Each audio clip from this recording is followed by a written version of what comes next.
Antuh pasti jalan mulu dan banyak mikir.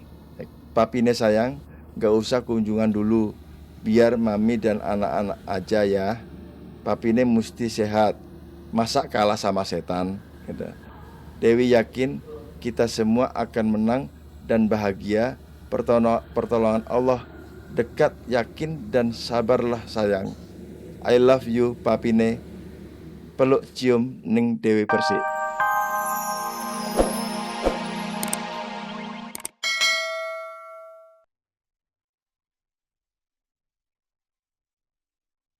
Semua tahu lah nggak mudah lah untuk untuk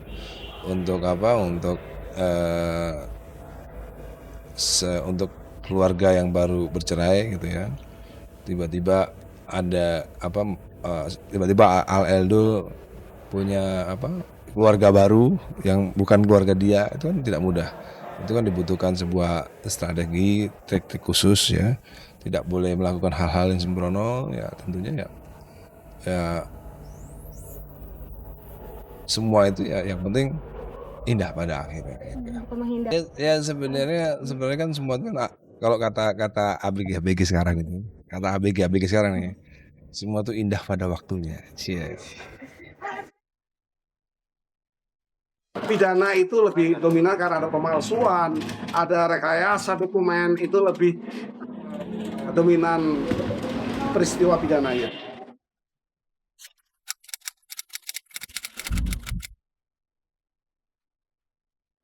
Inilah babak baru terkait beredarnya bukti transfer senilai 700 juta rupiah atas nama Yulia Rahmawati yang ditujukan pada Gayus Lumbun, salah satu hakim agung yang menangani kasus Dewi Persik.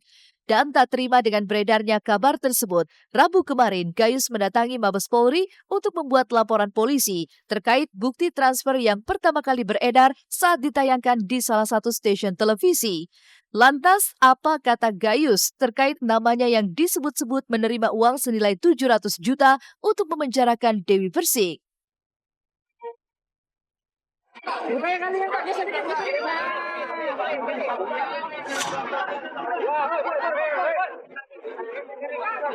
Saya mempunyai sejumlah dokumen yang saya serahkan bahwa itu palsu. Bukti yang kasat mata adalah ini e-banking personal. E-banking personal menurut undang-undang, diantaranya surat edaran Bank Indonesia itu hanya boleh 50 juta untuk antar bank, pengirim dan penerima yang berbeda bank. Untuk bank yang sama itu 100 juta.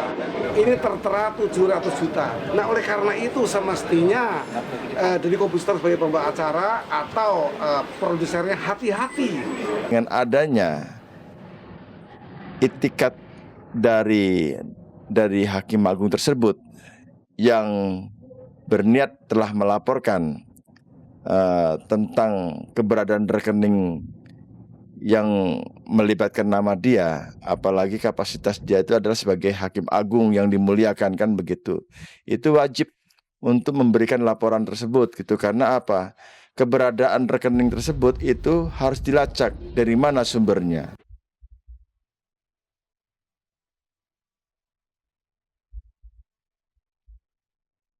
Apa yang dilakukan Gayus Lumbun kemarin itu disambut baik pihak Dewi Persik.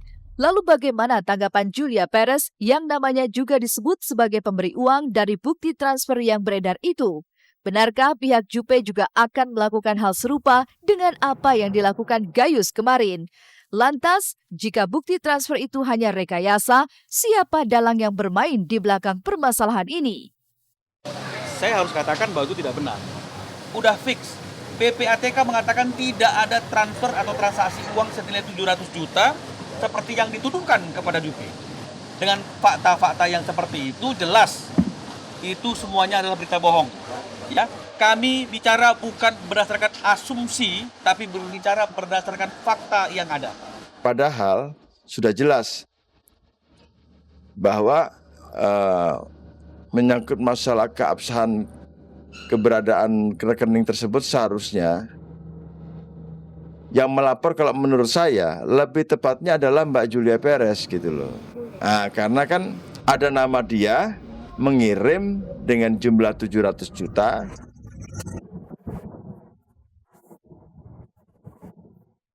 Di balik pemanasnya isu terkait bukti transfer ini, ada kisah baru yang dibawa Dewi Persik dari balik jeruji besi. Sang goyang gergaji rupanya mulai bisa beradaptasi dan berbaur dengan narapidana lainnya. Setidaknya inilah yang dikisahkan Ruben Onsu dan Bopa Castello usai membesuk Dewi Persik Rabu kemarin. Justru kita malah capek ketawa ngelihat dia. Dan terus Dewi senang di sini bisa menjadi sesuatu ya, karena semua orang-orang yang di sini merasa butuh hiburan. Jadi Dewi menghibur. Terus setiap kamar-kamar udah nyanyi. saya di sini dan Kak Jupe yang pernah di sini, kita sama-sama punya banyak pelajaran berharga. Iya betul. Jadi saya tidak pernah mau dengar tentang Jupe. Kak Jupe, dan sama sekali dia tidak membicarakan tentang Jupe, tentang yang negatif. Itu yang membuat saya gini, kok ini jadi bertolak belakang dengan pemberitaan yang lagi di luar sini gitu. Kita Jadi dengar, kita lihat. jadi bukan dari keluarganya, bahkan orang-orang yang kunjungan yang lain yang suka nyampein, Mbak DP ada berita ini, Mbak DP gitu. Jadinya justru DP yang dengan berjiwa besar dengan jawaban yang menurut saya sih bijaksana. Meski sudah mulai terbiasa dengan kehidupan di balik penjara, tetap saja ada rindu yang membebat hati Dewi Persik. Setidaknya inilah yang terpapar saat Ruben dan Bopak membawa sepucuk surat dari Dewi Persik untuk sang kekasih hati. Lantas, apa bunyi dari surat itu? Benarkah Dewi Persik akan menggelar proses lamaran pada bulan Oktober mendatang? Dia cuman minta doanya Oktober, katanya pengen tunangan gitu. Jadi ini saya sampaikan ya untuk pacarnya yang lagi nonton gitu ya. Jadi DP baik-baik aja, kamu sehat-sehat aja gitu, dan selama ini kan tidak bisa berkomunikasi dulu. Jadi nanti rindunya segunung katanya juga. Iya. Malah mau bikin novel khusus buat Yayang. Iya, dan katanya pacarnya suruh nyiapin panggung gede, DP mau nyanyi. Iya. Gitu. Ya, orang yang baik ya, yang pasti membuat DP berseri-seri di sini. Iya benar. Jadi ini ada surat yang mau disampaikan buat pacarnya, jadi nanti saya sampaikan dan saya tidak bisa bacakan di sini. Jadi ini yang harus disampaikan. Pokoknya dia rindu berat lah, rindu lah. Pokoknya garis besarnya dalam surat ini dia rindu sekali sama pacarnya. Jadi mudah-mudahan Oktober kalau jadi menikah, Oktober kalau jadi tunangan itu bisa berjalan lancar. Tidak hanya untuk sang kekasih hati, Dewi Persik juga menorehkan isi hati pada selembar surat untuk ayahanda tercinta. Disampaikan lewat kuasa hukumnya, Yanuar Sarjana Hukum, DP pun mengungkap cinta dan kabarnya dari dalam penjara untuk keluarga tercinta. Papine sayang, please jangan sakit ya. Demi Allah, Dewi dalam keadaan baik-baik di sini. Malah makin montok sining papine, senyum dia.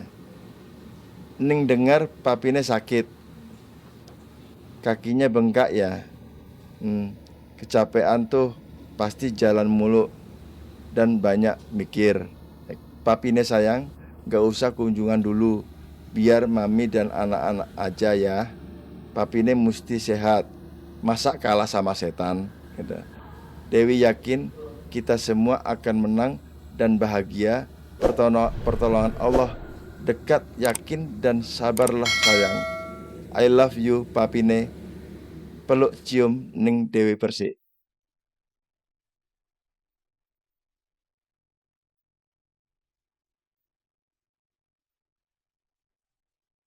Tak perlu tunggu hebat untuk berani memulai apa yang kau impikan.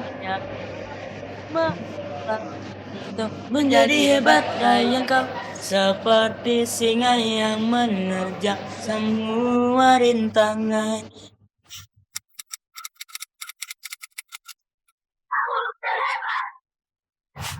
Lagu terhebat yang biasanya dilantunkan Cowboy Junior dengan 4 personel, kini hanya akan dibawakan oleh Kiki, Iqbal, dan Aldi. Setelah Bastian Bintang Simbolon memilih mengundurkan diri pada 23 Februari lalu, kini CGR harus membiasakan diri untuk tampil bertiga. 4 tahun kebersamaan mereka tentu tak mudah kehilangan salah satu personel. Tapi inilah kenyataan yang harus dihadapi Kiki dan kawan-kawan di CGR. Lantas, siapkah mereka tampil dengan format baru? Adakah keraguan dari 3 personil CGR ini untuk bisa mendulang sukses serupa saat mereka masih mengusung formasi lengkap dengan Bastian? Pokoknya dengan formasi baru ini, dengan nama baru juga, ya kita berusaha yang lebih maksimal lagi dari sebelumnya. Kita berharap semoga